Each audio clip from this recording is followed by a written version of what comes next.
So in this video, we're going to talk about exercise decisions. This is important. It is important not just till you get pregnant, but it's important in pregnancy. It's important after you've had children, even when you're growing old. Exercise is important. We used to do that before, like we really had to move around. And now we are like in sedentary, like we're sitting all the time, we're not moving much, we are in the bed all the time. We even if we're traveling by our own car, basement to basement, there is not much walking involved. And if you are someone who is walking, trust me, your body has gotten used to that sort of movement, and that's not enough. You need to do more. So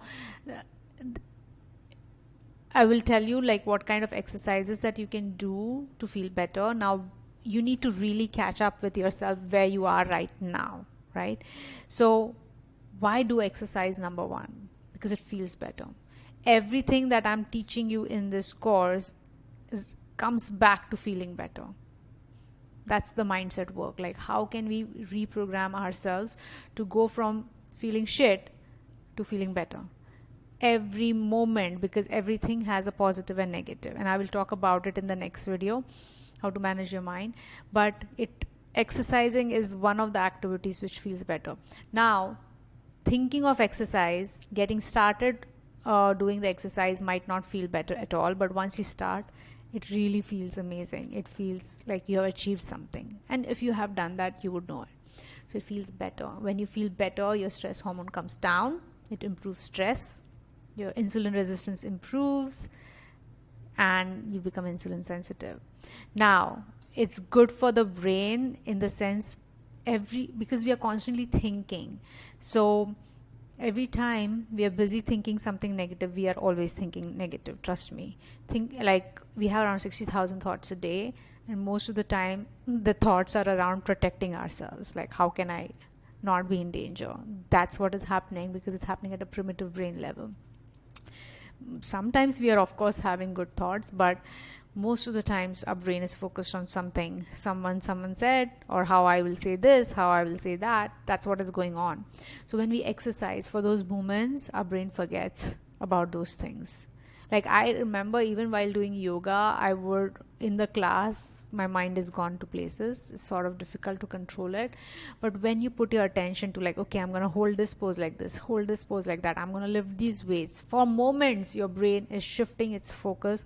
That's a good thing for our brain. Strength training is better than cardio. So just walking is not enough, but if you are someone who doesn't walk at all, then walking is good for you. If you are someone who is used to walking, running is probably good for you. So you need to, wherever you need to really meet yourself where you are. So recognize what you're doing right now and then go from there.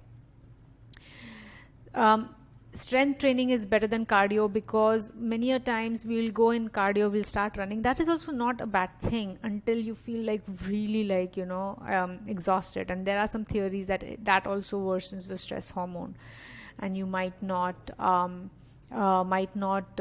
benefit when it comes to improving insulin resistance. That's why the strength training is better, because you're taking breaks in between. You're not like pushing yourself constantly.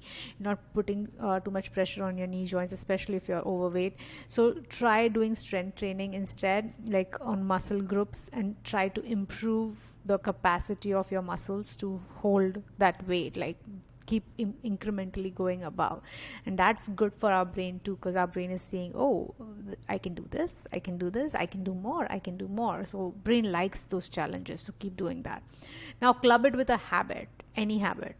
Like for me, any sort of new habit that you're doing, like this journal entry as well, you need to club it with a habit. And this exercise also, you need to club it with a habit.